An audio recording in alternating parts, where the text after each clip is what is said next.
put off doing something, especially out of habitual carelessness or laziness.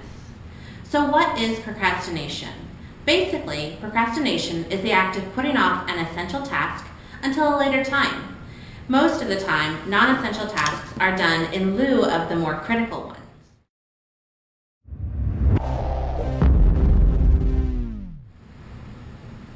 Although this procrastination definition seems pretty simple, the effects of procrastination are not. Procrastination may be one of the biggest challenges you will have to overcome. When you begin to think about today's society, there is less and less time in the day, so it is very important that we manage our time efficiently and limit procrastination as much as possible. For some reason, we have an emotional reaction when we have to do something we don't want to do, don't enjoy doing, or are convinced we simply cannot do.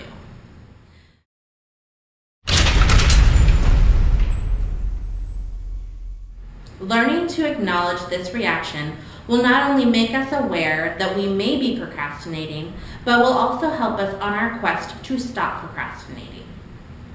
Do you put off your big assignments until the last minute? Do you find yourself doing unimportant tasks when you should be starting a big research project? This is procrastination, and it is apparently a very common trait. Most professionals don't fully understand why people procrastinate. Some scholars say procrastination stems from low self-confidence, and others say employees procrastinate because of disinterest. While others claim that procrastination can stem from perfectionism. You find yourself getting bogged down in the details so that it's perfect. You don't have to look too hard to find information suggesting how procrastination can have adverse effects on your life. If there is so much information supporting this claim, then why do we procrastinate? Well, there are many reasons why people procrastinate. For example, we may put things off because we don't enjoy doing these things. Maybe we think if we can't do it perfect, we may as well not do it at all. Or maybe there's a belief in us that we just don't have the ability to complete whatever the task is set before us.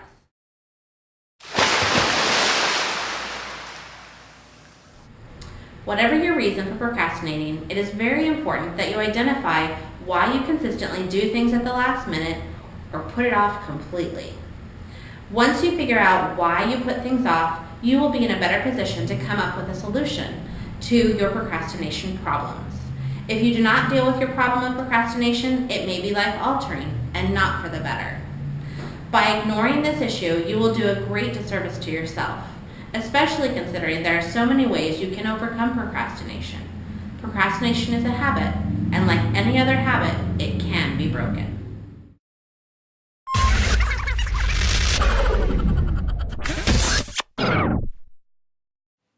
I won't feel more like doing it tomorrow.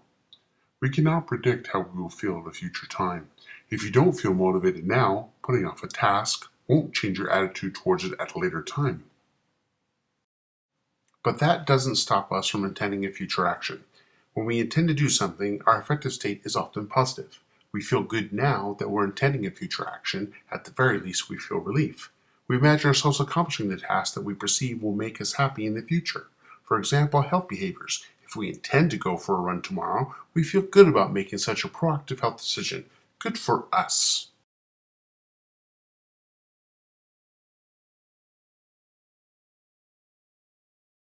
Strategies for change. Time travel. We need to represent the future as though it were happening in the present to motivate the appropriate action now. The way you feel about the task now is how you feel about it later. Do it now.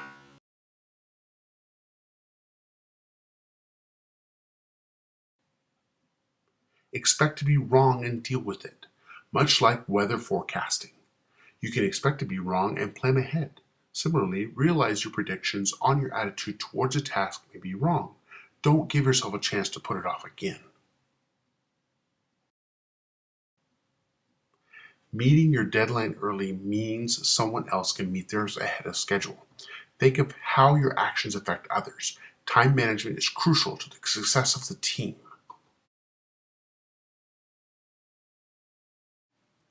It's a rational decision, right?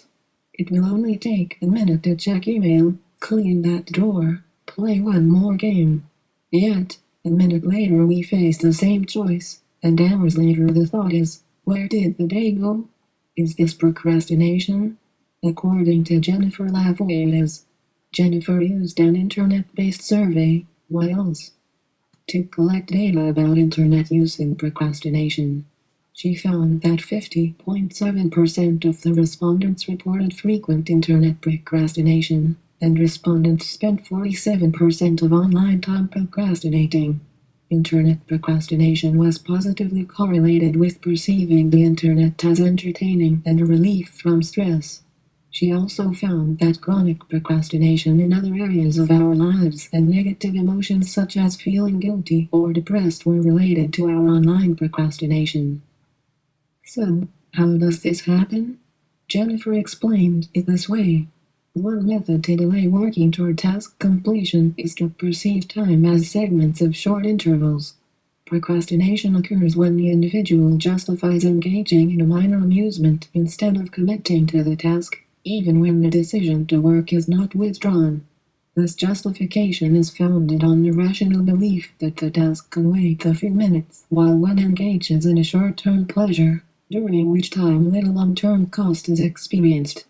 This form of procrastination is easily applied to internet use due to the fact that online activities typically do not require more than a few minutes to complete.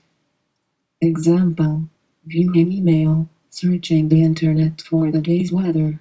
It's a rational decision over an irrationally short period of time. The internet is an especially risky instrument for idleness, given this type of time fragmentation, because this technology encompasses the properties that place the user at risk for procrastination: speed, accessibility, and, tip of your fingers, convenience. Rationalizations such as, just one more game, or, I'm just checking my email are easily justified when perceiving time in short intervals because engaging in quick, minor distractions does not seem harmful relative to completing work. The same thing can happen with so many other minor tasks. I've heard people describe the situation where they say, it will only take a minute as they think about wiping up a minor spill in the fridge, and this turns into a few hours of full-on kitchen cleaning instead of continuing work on some pressing project.